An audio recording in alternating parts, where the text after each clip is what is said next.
종교적 대각성, 그런 제목으로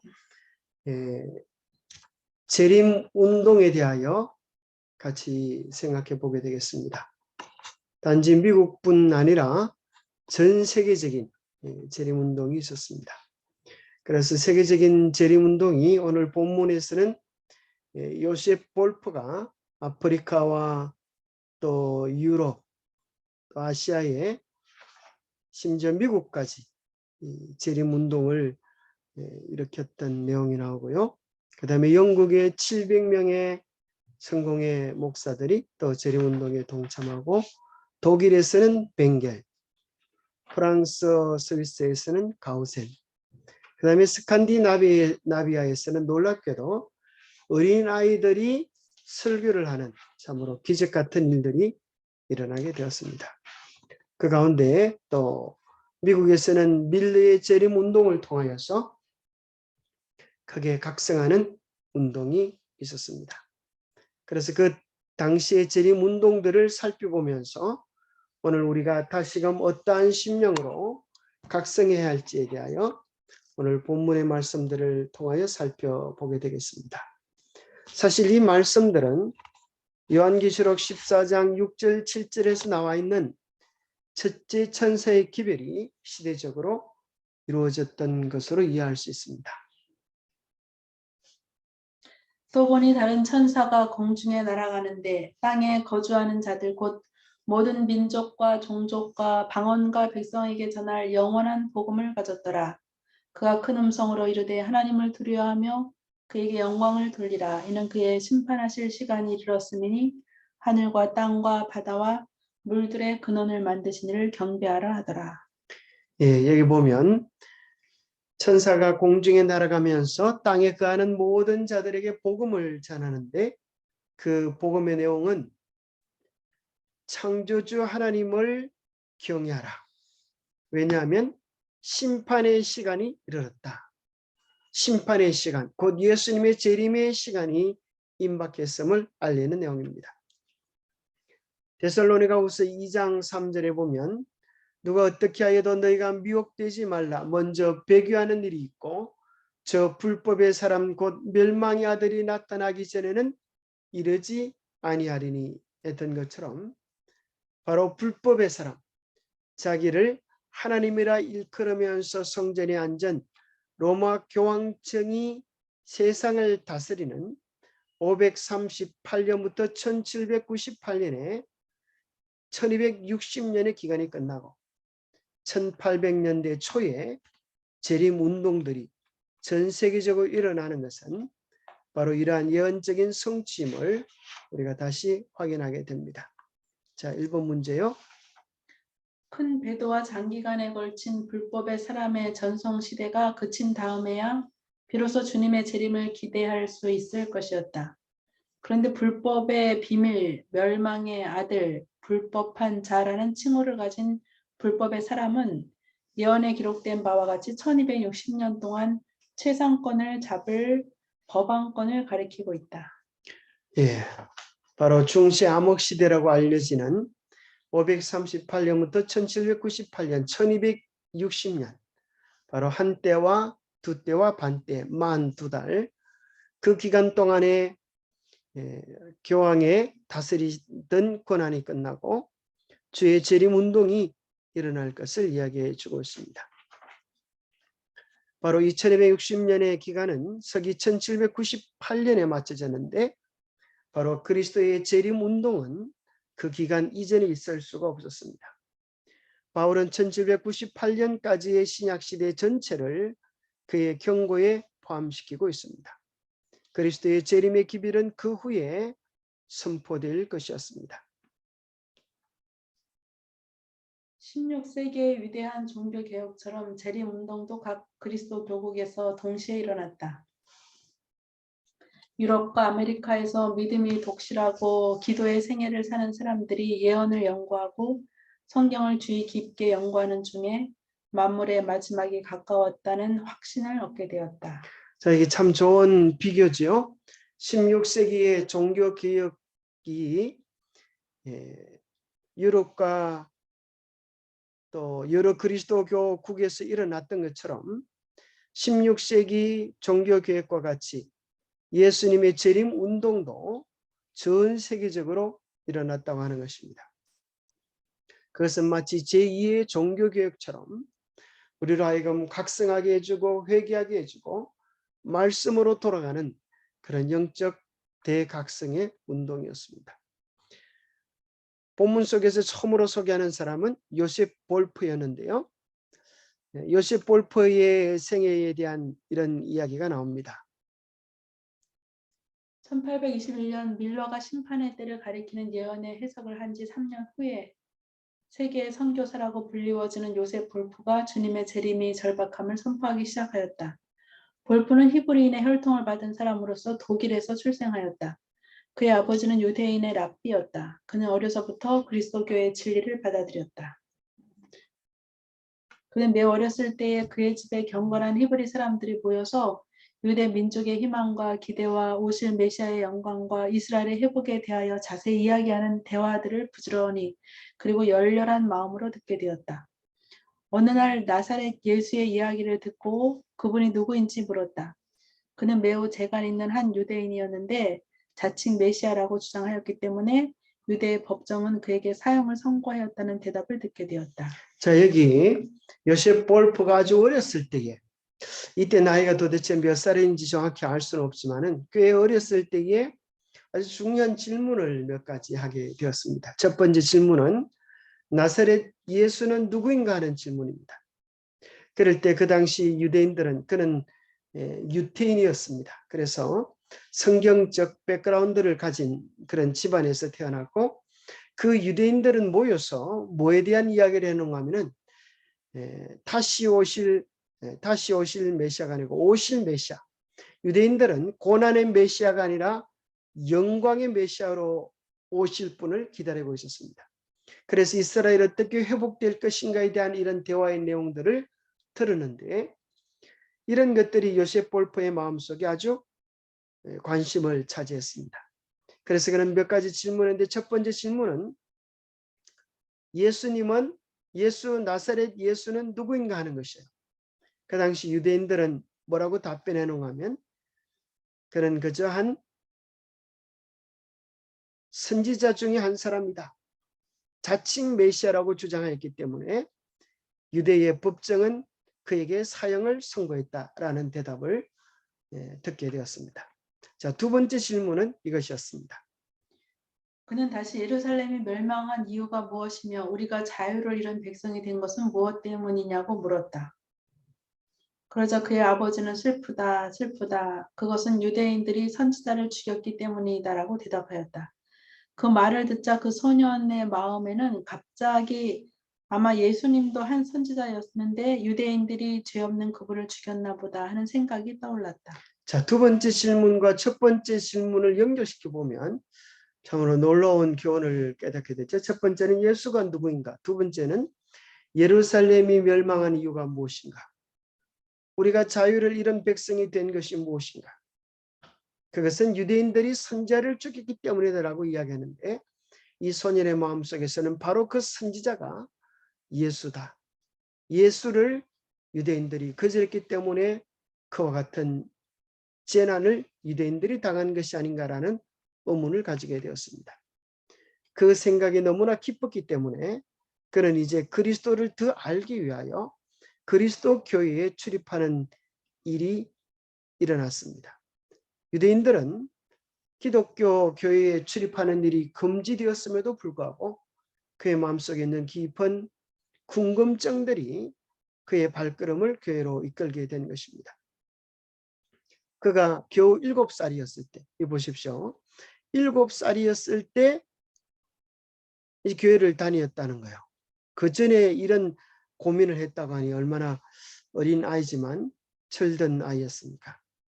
자기 이웃에 사는 연로한 그리스도인에게 장차 메시아가 나타나면 이스라엘이 승리를 얻을 것이라고 자랑했습니다. 바로 이것이 그 당시 유대인들이 지금도 믿고 있는 고난의 메시아가 아니라 영광의 메시아에 대한 것입니다. 메시아가 오면 이스라엘이 온 세상 중에 높임을 받게 될 것이다라고 이 7살짜리 아이가 자랑한 것입니다. 유대인들이 얼마나 어릴 때부터 성경 중심으로 자녀들을 교육했는지를 또 엿볼 수 있죠. 그러자 그 늙은 크리스찬은 친절하게 이렇게 설명해 주었습니다. 사랑하는 아이야, 누가 참 메시아인지 내가 일러주마. 너희 조상들이 옛적에 선지자들에게 한 것처럼 십자가에 못 박은 나사렛 예수님이 바로 메시아시다. 집에 돌아가서 이사야서 53장을 읽어보아라. 그리하면 예수 그리스도가 하나님의 아들이심을 깨닫게 될 것이다. 즉시 그에게 강한 확신이 생겼다. 자, 유대인들에게 정말 중요한 3가지 질문을 한다면 그들은 예수를 메시아라고 인정할 수밖에 없습니다. 첫 번째 질문이 무엇이었죠? 예수가 누구인가? 두 번째, 왜 예루살렘이 멸망하고 유대인들이 자유를 잃고 고생을 하는가? 세 번째 질문을 한다면 이사야 53장에서 가르치는 메시아는 누구인가? 그렇게 질문한다면 이 3가지 질문 속에서 예수 그리스도야말로 하나님의 아들이시라고 하는 사실을 부인할 수 없게 되어집니다. 그런데 유대인 탈무드에 보면 이사야 53장을 읽지 못하도록 금하고 있습니다. 이사야 53장을 읽는 자는 저주를 받을지다라고 금하고 있습니다. 왜냐하면 유대인들이 바로 고난받는 예수 그리스도, 그 메시아를 민족적으로 거절하였기 때문입니다. 정말 이사야 53장을 진정으로 읽어보면 누구든지 예수 그리스도가 약속된 메시아임을 부인할 수 없게 될 것이었습니다. 그는 집으로 돌아가서 그 성경 말씀을 읽어보고 그것이 너무도 정확하게 나사렛 예수님에게서 성취된 것을 보고 놀랐다. 그는 그리스도인의 말이 참말이라고 믿었다. 그는 아버지께 그 예언을 설명해달라고 요청하였다. 그러자 랍비인 아버지는 아주 무서운 표정으로 잠자코 있으므로 다시는 그 문제를 거론하지 못하였다. 그러나 그 일은 그리스도교에 대하여 더욱더 알아보고 싶은 욕망을 일으켰을 뿐이었다. 예, 이사야 근데 53장에 이 볼프. 요셉 볼프가 지금 음. 유대인이지만 어디 살았죠? 독일에 살지 않았어요? 독일. 그러니까 이 사람이 유대인이지만 독일에 살았기 때문에 그리스도인과 접촉하고 이런 그 의문을 갖게 되는 그것이 약간 허용된 그런 분위기였을 것 같아요. 만약에 이 사람이 그냥 그 이스라엘에 살았다면 이런 것에 대해서 이렇게 이 사람 이제 세계의 선교사로서 하나님께서 그 유대 이스라엘 나라에서 불러내서 그 독일이라고 하는 나라의 배경 속에서는 이 일이 훨씬 더 유리하게 이 사람에게 적용할 수 있었을 겁니다. 근데 이 어린 나이에 이렇게 했다는 게 참 신기한 일인 것 같아요. 그렇지. 아주 어린 나이 때 이런 영적인 일에 대한 깊은 관심을 가졌다는 게 참 대단한 것인 것 같아요. 그래서 그는 믿음에 들어온 때부터 외방 전도에 나서기까지 그가 이제 이 마음속에 예수 그리스도를 받아들이고 이 복음을 전하기 위하여 그의 삶을 온전히 드리게 됩니다. 자, 여러 내용들이 많기 때문에 다 읽을 수는 없고요. 그는 이제 2년간의 깊은 성령 연구를 마친 다음에 1821년에 그는 선교 사업을 시작하게 됩니다. 볼프는 강고를 많이 겪었으며 질고를 아는 자로서의 그리스도의 초림의 위대한 진리를 받아들인 한편 예언을 통하여 그리스도께서 영광과 권능으로 재림하실 것도 분명히 깨달았다. 이제 모든 문제가 해결되어졌지요. 바로 이사야 53장을 통하여서 고난받는 그리스도를 깨닫게 되었고 이스라엘이 기다리고 있는 영광의 메시아는 예수 아닌 또 다른 존재가 아니라 예수님의 재림이라고 하는 사실을 분명히 깨달으면서 성경의 퍼즐들이 맞춰지는 경험을 하게 된 것입니다. 근데 아까 거기에서 요셉 볼프가 이사야 53장을 읽으면서 그 앞장면에서 그 이사야 53장 중에 자기에게 확 와닿는 그 글이 있었는데 그게 뭐였냐면 여기 간고를 많이 겪었으며 질고를 아는 자로서의 그리스도. 그러니까 그 이스라엘 백성들은 이스라엘 사람들은 그 왕이요 뭐죠? 정복자로서. 정복자로서의 어떤 메시아상을 그런 그러니까 재림에 임하시는 그런 그리스도의 상을 그렸음에도 불구하고 여기서 이 볼프는 간고를 많이 겪었으며 질고를 하는 자. 그러니까 간고라고 하는 것인 표현이나 질고라고 하는 표현이 좀 어려운 한자인데 이걸 제가 찾아보니까 간고가 그 이제 고통, 슬픔, 근심 이런 것을 간자가 무슨 간자지? 질고는 이제 질병의 고통과 인간이 겪는 고통과 슬픔을 아는 사람, 아는 그런 것을 경험하고 그걸 아는 그리스도의 초림. 그러니까 죄로부터 그런 인간의 죄로 인한 고통과 질병과 이런 걸 알고 거기로부터 인간들을 구원해 주시는 그걸 겪으시면서 구원해 주시는 그리스도의 고난에 대한 이해를 했다고 하는 표현을 간고와 질고라는 표현을 썼나요? 예, 그러네요.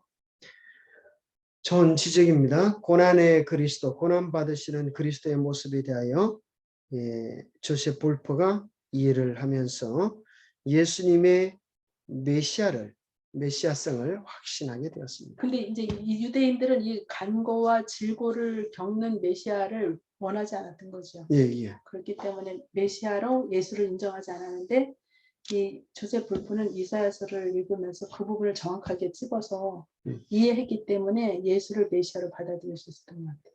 예.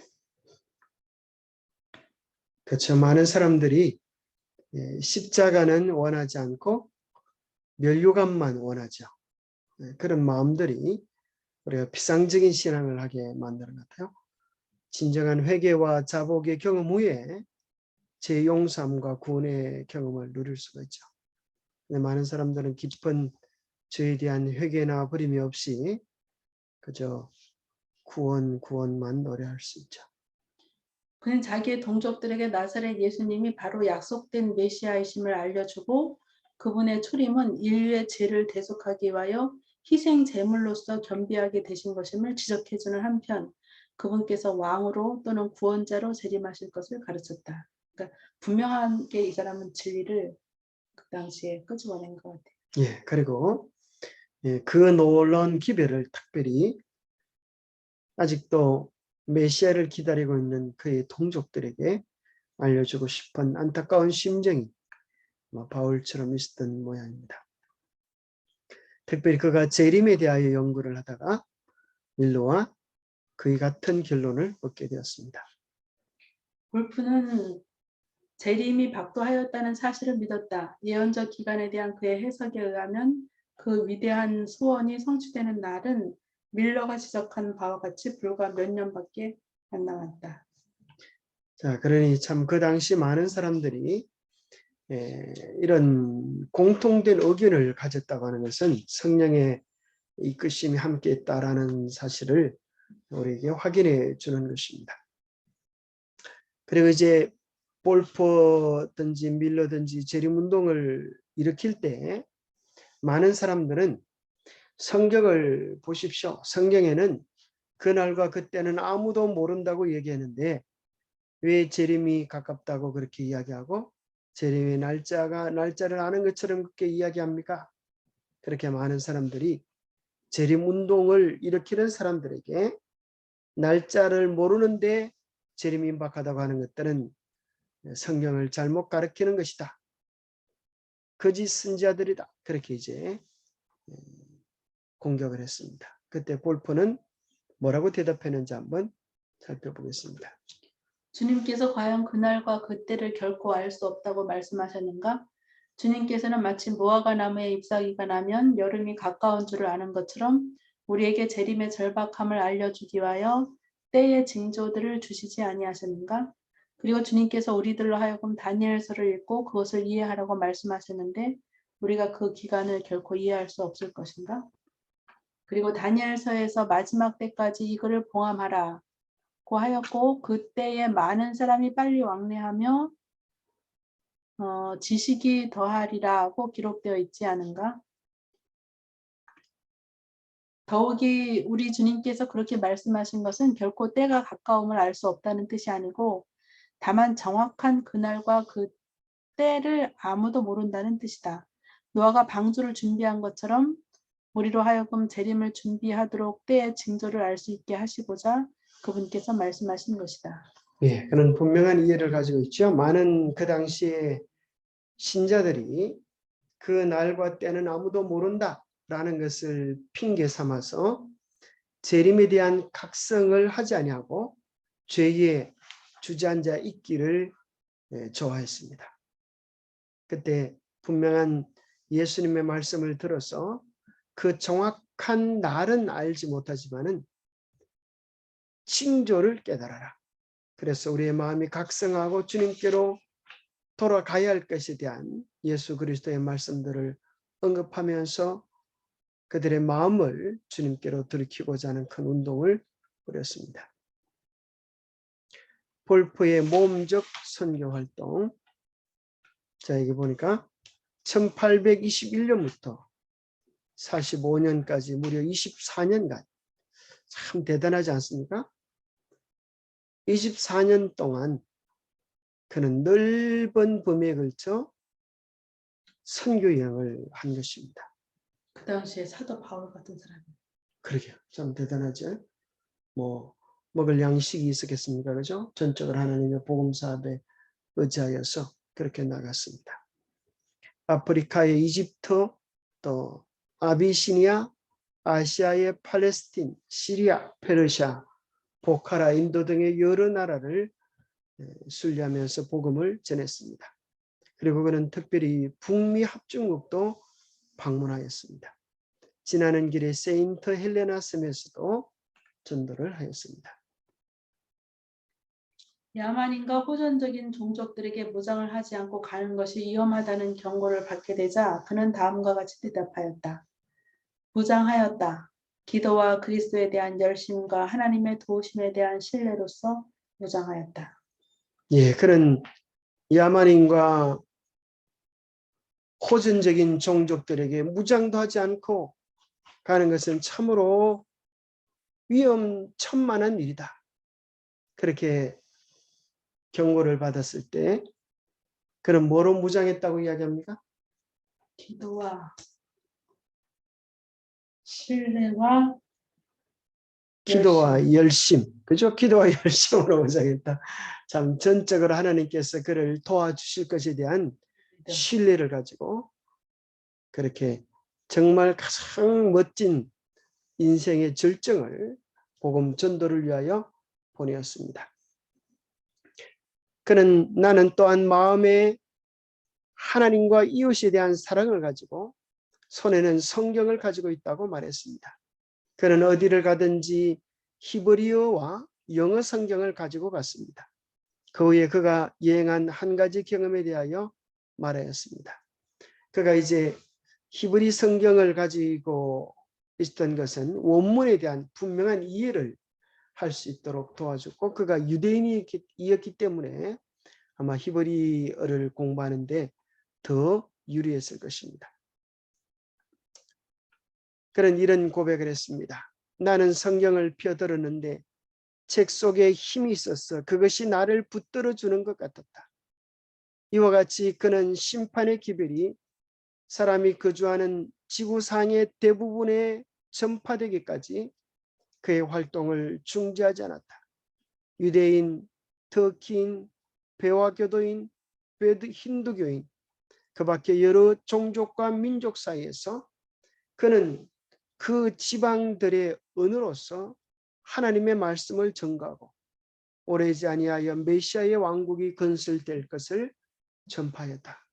참 놀랍죠. 그는 심지어 그 지방들의 언어로까지 복음을 전했다고 하니까 언어의 달란트도 받았나 보네. 한 개인의 영향이 얼마나 대단했는지를 생각해 보게 합니다. 자, 영국에서도 재림운동이 일어나게 되었습니다. 일찍이 영국에서는 1826년에 재림 기별이 전파되기 시작하였다. 이곳의 운동은 미국과 같이 그렇게 분명한 형태를 취하지는 않았다.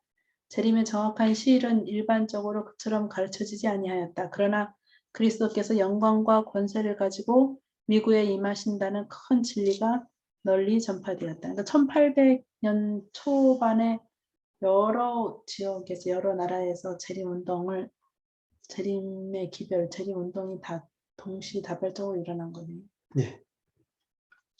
그 진리는 다만 비국교도 사이에서만 전파된 것이 아니었다. 이 뭔가 비국교도라고 하는 것은 영국의 국교, 그죠? 영국에는 국교로 기독교를 정했는데 그 영국 정교 아닌 영국의 국교 아닌 다른 곳에서만 전파된 것이 아니라 영국 국교 내에서도 다른 많은 분들이 복음을 전했다는 것입니다. 영국의 저술가 모란트로 그는 약 700명의 영국 국교회 성직자들도 이 천국 복음을 전파하는 일에 연합하였다고 말하였다. 또한 1844년을 재림의 때라고 알려주는 기별도 대영 제국에서 전파되었다. 미국에서 건너온 재림에 대한 간행물들이 널리 배포되었으며 영국에서도 많은 서적과 잡지들을 재발행하였다. 자, 1844년의 운동이 영국에서도 일어났다는 것입니다. 그리고 또 여러 미국에서 건너온 잡지들이 발행이 되었습니다. 자, 5번입니다. 아직 미개한 채 로마교의 정략에 사로잡혀 있던 남미주에서도 한 스페인인이며 예수의 회원인 라쿤자라는 사람이 성경을 연구하여 그리스도의 재림이 가까웠다는 것을 깨닫게 되었다. 자, 독일에서는 벵겔이라고 하는 사람이 또 이제 재림운동을 일으켰는데요. 독일에서는 18세기에 루터교회의 한 목사요, 성경학자요, 평론가로 유명한 벵겔이라는 사람이 이 교리를 가르쳤다. 벵겔은 학업을 마치고 신학 연구를 시작하였는데 그가 받은 초기의 교육과 훈련은 그의 마음에 본래부터 가지고 있던 엄숙한 생각과 종교적 기질을 깊게 하고 강하게 하였다. 그리스도의 재림의 진리가 벵겔의 마음에 확신을 준 것은 그가 강림절에 일요일에 사용할 설교의 준비를 위하여 요한계시록 21장을 연구하던 때이었다. 네, 요한계시록 21장을 깊이 연구하면서 그런 새로운 계시의 말씀에 대한 이해를 가지게 되었습니다. 그때 그는 요한계시록의 예언들을 과거 어느 때보다 잘 이해하게 되었다. 그는 그 예언에 나타난 광경이 너무도 중대하고 영광스럽다는 생각에 압도되어 한동안 그 문제에 대한 명상을 중지할 수밖에 없었다. 그러나 그 강단에서 설교를 하게 되자 그 생각은 다시 생생하게 또한 능력 있게 그에게 나타났다. 그때부터 그는 예언서, 특히 요한계시록의 연구에 몰두하였는데 오래지 아니하여 그 예언서에서 가르치고 있는 그리스도의 재림이 가까웠다는 신앙을 가지게 되었다. 그리고 그가 그리스도의 재림의 때라고 확정한 연대는 그 후에 밀러가 주장한 연대와 비교하면 매우 근소한 차이밖에 없었다. 예, 참 놀랍죠? 네, 여러 나라에서 1800년대에 재림운동이 있었다고 하는 것입니다. 그 다음에 프랑스와 스위스에서도 재림운동이 있었습니다. 빛은 프랑스와 스위스에서도 비추어졌다. 일찍이 파렐과 칼빈이 종교개혁의 진리를 선포했던 제네바에서 가우센이 재림 기별을 전하였다. 학생 시절에 가우센은 18세기 말년부터 19세기 초엽에 이르기까지 온 유럽을 휩쓸고 있던 합리주의 사상과 접촉한 적이 있으며 그가 직접 전도에 종사하게 될 때에 그는 아직 참된 신앙을 알지 못하였을 뿐만 아니라 회의론의 경향을 가지고 있었다. 그러나 당시의 다니엘의 예언은 오묘한 것이므로 깨달을 수 없다는 것이 일반적 견해였기 때문에 그의 사업은 큰 장애를 만났다. 그리하여 그는 일찍이 파렐이 지네바에서 전도할 때 사용한 방법, 곧 먼저 어린아이들에게 전도하여 그들을 통하여 부모들에게 관심을 끌게 하는 방법을 쓰기로 결심하였다. 훗날에 그는 당시에 사용했던 방법에 대하여 다음과 같이 말하였다. 나는 다 아는 방법으로 진리를 전하고자 작정하고 아이들에게 진리를 말하게 되었는데 그것은 중요성이 작기 때문에서가 아니고 오히려 그 진리의 가치가 컸기 때문이었음을 이해하기 바란다. 나는 나의 말을 들어주기를 희망하였지만은 내가 처음부터 장성한 사람들을 상대로 말하지 아니한 것은 그들이 들어주지 아니할까 염려한 때문이었다. 그리하여 나는 아주 어린 아이들에게 가기로 결심하였다. 먼저 아이들을 청중으로 모으기로 하였고 그 청중의 수요가 많아지고 또 그들이 나의 말을 듣고 기뻐하고 흥미있게 문제를 이해하고 설명하기까지 되면 나는 미국의 그 다음 단계 활동 분야가 전개될 것을 확신하였다. 그 다음에는 어른들이 참석하여 연구할 가치가 있다는 것을 깨닫게 될 것을 의심하지 않았다. 그렇게만 되면 이 일은 성공하게 된다.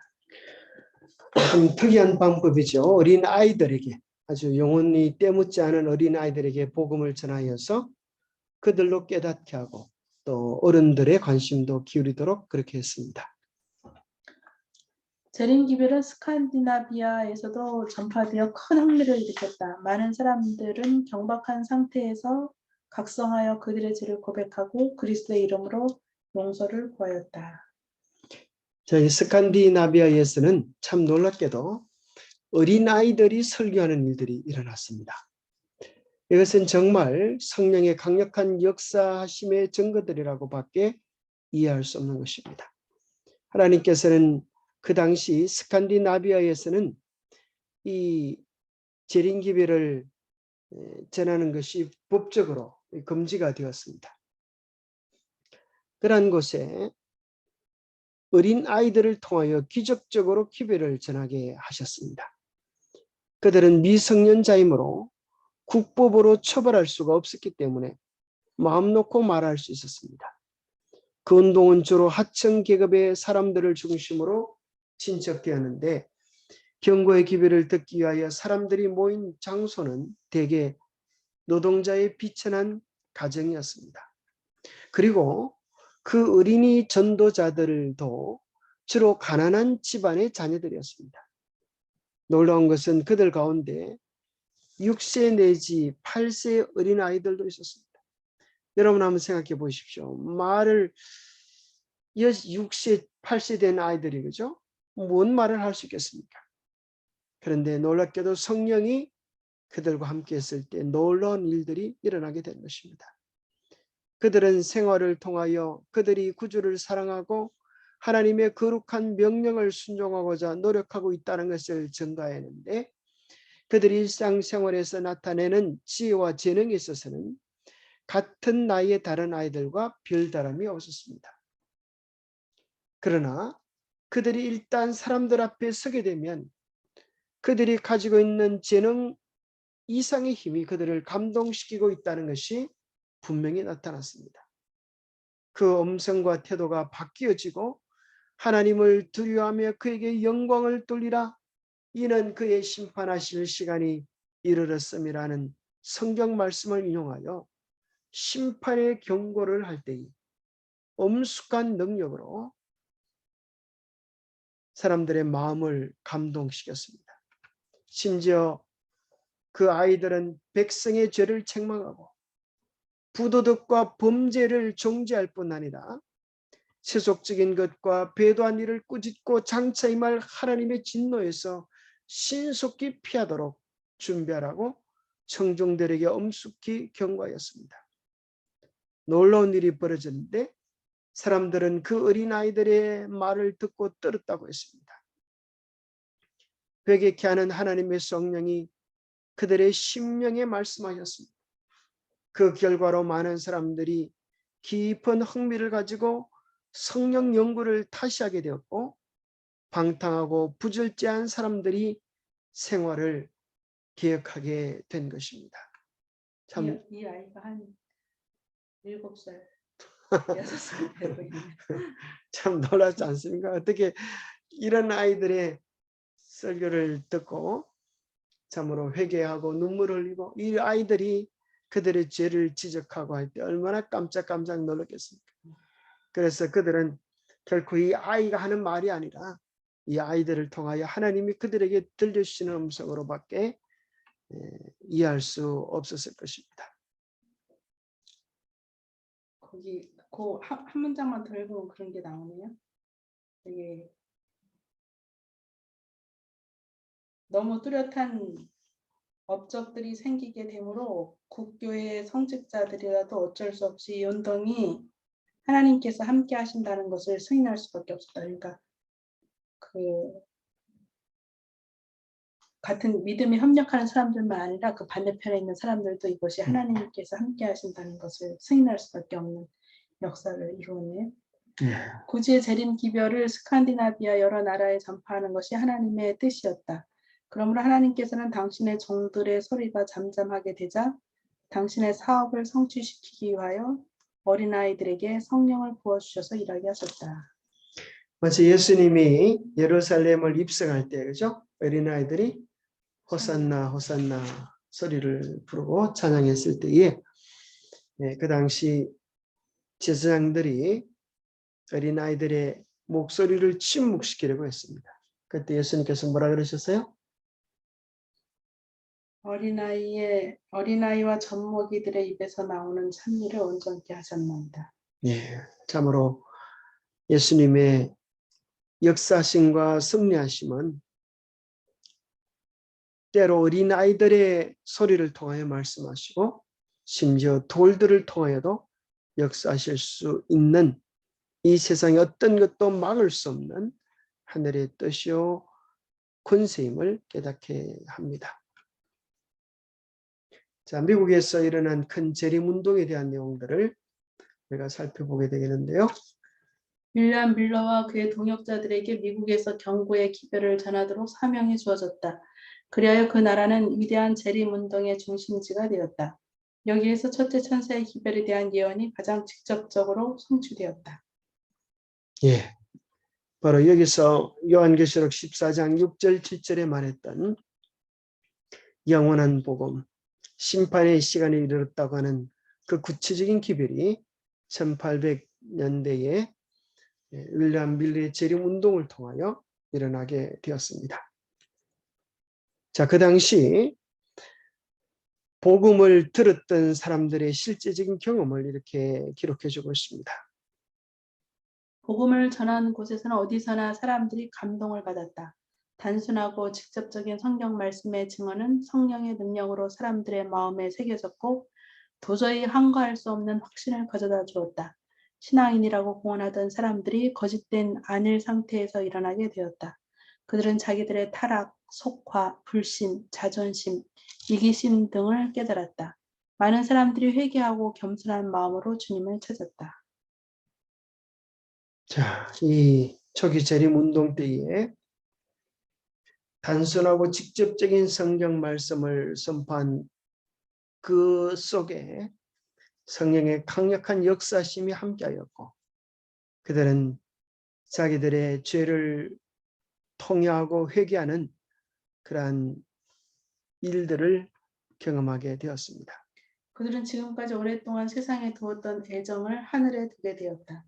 하나님의 성령께서 그들에게 임하셨으며 그들은 부드럽고 순종하는 마음으로 하나님을 두려워하며 그에게 영광을 돌리라.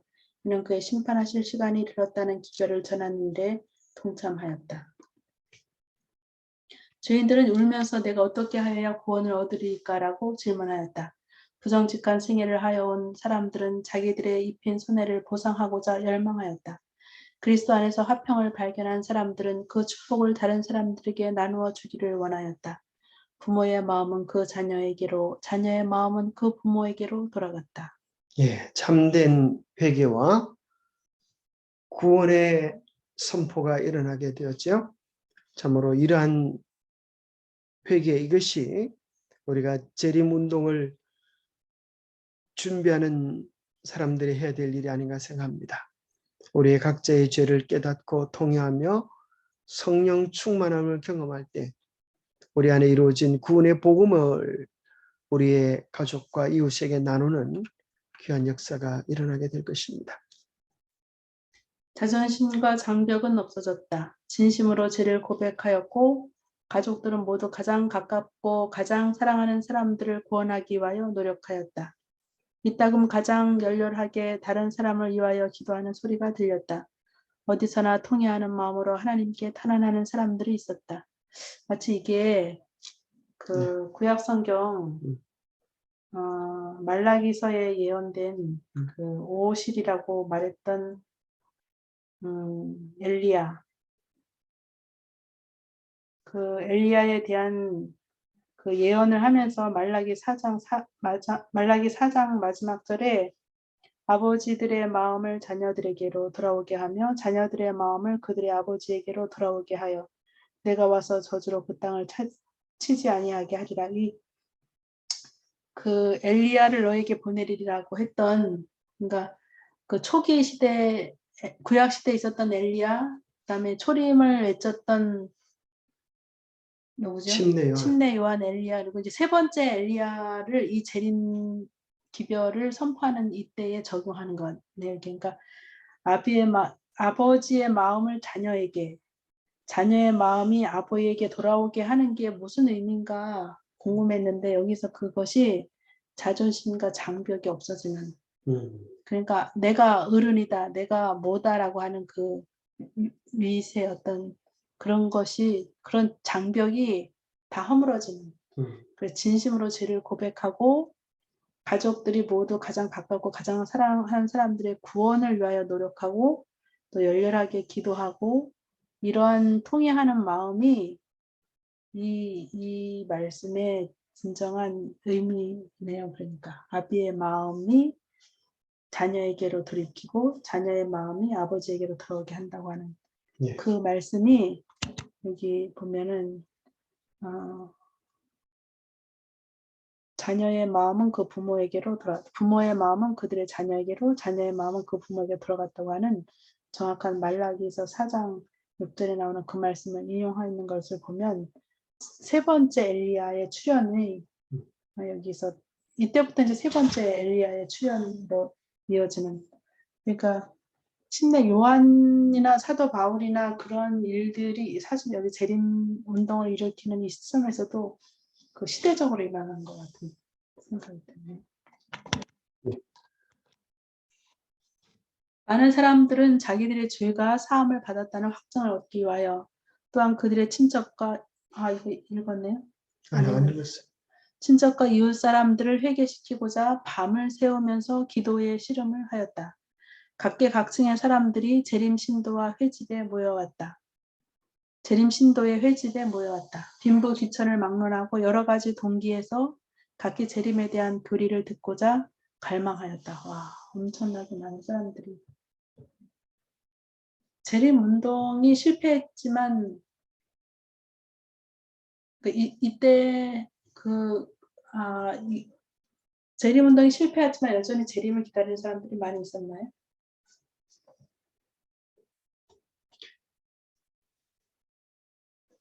예, 그 당시 많은 사람들이 회개하고 죄를 버리고 각성하는 차원에서 재림운동은 성공한 것이고, 성령께서 역사하시는 그 역사적 증거들이 곳곳에서 죄를 버리고 주님께로 돌아오는 그런 것으로 확정되어졌습니다. 재림운동은 실패라기보다 하나님의 예언의 성취였습니다. 그래서 1844년 그것이 예수님의 재림의 때가 아니라 예수님께서 하늘 지성소의 사역을 시작하셨다고 하는 영적 지구 역사의 대속죄일이 시작되었다고 하는 새로운 깨달음을 가지게 준 것이죠. 주님께서는 당신의 종들이 그들의 신앙의 이유를 설명하는 동안 반대의 정신이 일어나지 않도록 막으셨다. 때때로 사용되는 도구는 연약하였다. 그러나 하나님의 성령께서 당신의 진리의 권능을 더하셨다. 예. 자, 계시록 10장 10절에서 11절에 보면 초기 재림운동은 대실망을 경험하게 되어지죠. 그들이 예수님이 10월 22일 날 오실 것처럼 그렇게 기대했지만 그날 예수님이 오시지 않으셨습니다. 그들은 아침이나 혹은 저녁이나 오실까 생각하여서 그 자리를 떠지 못하고 또 새벽까지 기다렸지만, 그 다음날 새벽까지 기다렸지만 예수님은 오시지 않았습니다. 그때 마음의 슬픔을 그 재림운동에 참여했던 한 분은 이렇게 얘기했습니다. 내가 내 사랑하는 친구를 잃어버렸을 때보다 더 큰 슬픔을 내가 경험하였다. 내 생에 이토록 큰 실망과 슬픔을 경험한 적은 없었다라고 그의 마음의 고통을 그렇게 호소했습니다. 그러나 그들은 그 모든 문제에 대한 해답을 다시 성경에서 찾게 되었습니다. 성경 말씀은 변하지 않는 영원한 말씀이요. 문제가 있었던 것은 성경이 아니라 성경을 이해하는 우리의 부족이었다고 하는 사실을 깨닫고 계시록 10장 10절에서 11절의 말씀을 보면서 다시 한번 용기를 얻게 되었습니다. 내가 천사의 손에서 작은 두루마리를 갖다 먹어 버리니 내 입에는 꿀같이 달아 먹은 후에 내 배에서는 썩게 되더라. 그가 내게 말하기를 내가 많은 백성과 나라와 방언과 임금에게 다시 예언하여야 하리라. 그래서 여기 천사의 손에서 갖다 먹어버린 작은 두루마리는 구약 성경에 보면 봉안책이라고 말했던 다니엘스라고 하는 사실을 깨닫게 됩니다. 갖다 먹어버리는 것은 그것을 깊이 연구하고 이해한 것입니다.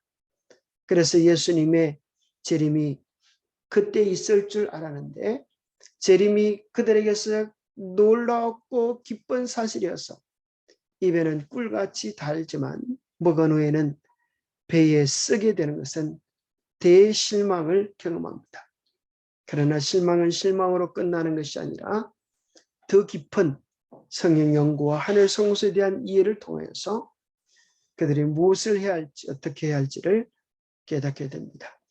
다시 한번 우리는 온 세상을 깨우는 세천사들로서 이 세상의 기별을 힘차게 외쳐야 할 것입니다. 요한계시록 18장 1절에 보면 그 영광으로 온 땅이 환하여지다라는 말씀이 있습니다. 다시 영광의 재림의 기별로 온 세상을 깨우는 일을 우리가 다 해야 할 것입니다. 잠깐 기도하겠습니다. 하나님 아버지, 참으로 온 세계가 예수 재림을 기다리며 고대하며 죄를 버리고 주님께로 돌아가는 신실한 성령운동이 있었음을 역사적 사건들을 다시 확인하게 도와주셔서 감사합니다.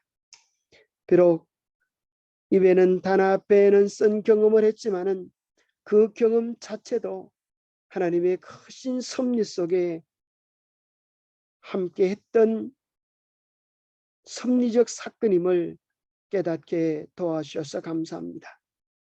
다시 한번 성령 충만의 경험을 허락하여 주시고 다시 한번 죄를 버리고 주님께로 돌이켜는 경험을 하게 하여 주시고 다시 한번 깊은 예언의 말씀의 연구를 통하여 이 시대에 우리가 외쳐야 할 기별을 담대히 외칠 수 있도록 도와주시옵소서.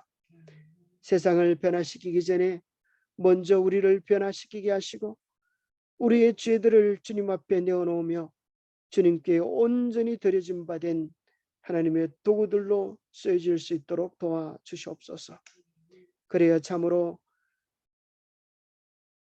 엘리야의 심령과 능력으로 복음이 전하여지고 심내 요한의 기별을 통하여서 오실 자가 준비되었던 것처럼 마지막 시대에도 다시 한번 힘찬 엘리야의 능력과 심령으로 복음이 전해지게 하시고 오실 우리 주님의 길이 예비될 수 있도록 도와주시옵소서.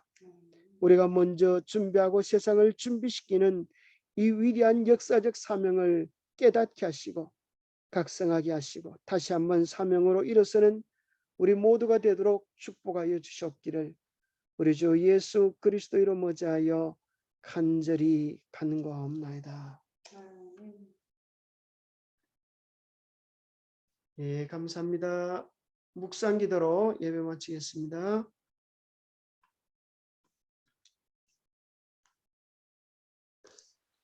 예, 감사합니다. 소리 켜실 수 있습니다. 이번 주에는 또 특별히 우리 지회에서 우리 김낙형 목사님 내려오셔서 주말 부흥회가 있습니다.